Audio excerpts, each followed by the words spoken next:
Giannis, who's most likely going to be the MVP, made a point before the series to say we will play better in Boston. They had lost the last 4 prior to the series in Boston. Now, 2 straight. They look like not only the team that's up 3-1, but the far better team, more continuity and leadership, but not more continuity and leadership that we have on the desk. Smitty, coach, coachable. We've got a lot to get to. We'll hear from both sides, but let's start with this. Doing the numbers, Kyrie 4 of 20 from 3 in the last 3 games. He's 19 of 62. Didn't like how he played after game 2. He said he'd be better. Then he said he'd be better after game 3. Tonight wasn't good either. Not a great look with the crowd booing their own Celtics at home off the floor, Smitty. Yeah, and I look at the Celtics fans, and, you miss shots. We understand that. But I think they understand that that's a fan base that's very smart on basketball. They've seen great basketball coach. And that second half for me, the Boston Celtics on both ends, they looked like it was me. Defensively, they're a good defensive team. They're long. They have guys that can switch. They wanted no part of playing together as a defensive unit. I mean, they gave up 66 points in the third and fourth quarter combined. It doesn't look like the Boston Celtics that we know. Even when they were playing bad, they played better defense than they did. They don't look like they're together. Something's going wrong where you don't play the type of game. You can lose, Coach, but not the way they were playing. I think what compounds the situation, we saw the lack of ball movement, really poor shot selection so often. I remember you and I looking at each other during the course of the game, like shaking our heads, like, what's going on here? So the Celtic fans are watching that when the home team, but on the other side, they're watching the other team almost execute to perfection at times. And think about the uncontested layups time after time. The Celtic fans are watching and saying, who's defending the rim? Who's supposed to keep the ball in front of them?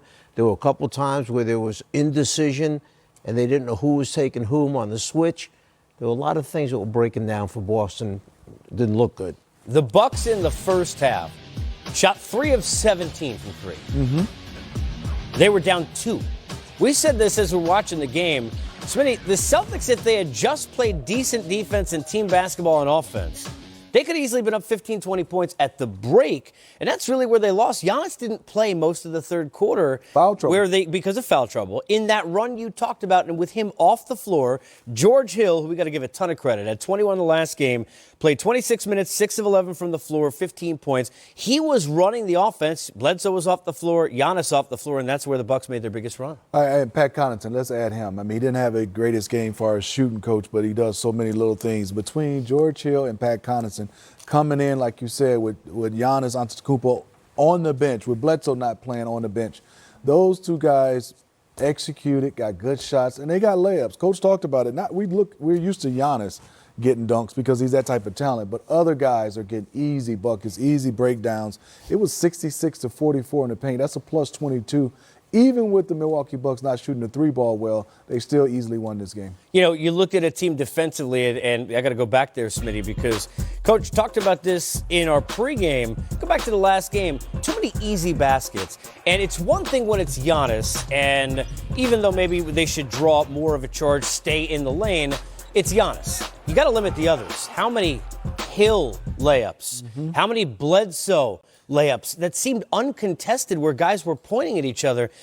How could you be at this point in the season, second round of the playoffs, and still have guys seemingly not know where they're supposed to go on defense? Well, it's one of the problems of changing your schemes for the playoffs because you're trying to look, facing Milwaukee is a very difficult assignment to prepare for because of the flexibility, the depth that they have as a team. I mean, once again, their bench pounded Boston 32-7. Tonight, it was 42-16 in the last game.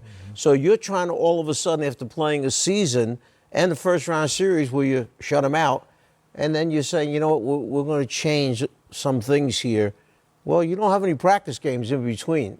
And that split second of indecision, and Coach Bud is a very good coach. So they're prepared. I don't know if you notice, when they drive baseline, that offside guy slash cutting, not staying there all the time, spotting up, changing up. Once he sees his defender turn his head, slash cut into the lane, bang, they hit him right there above the dotted line for easy layups.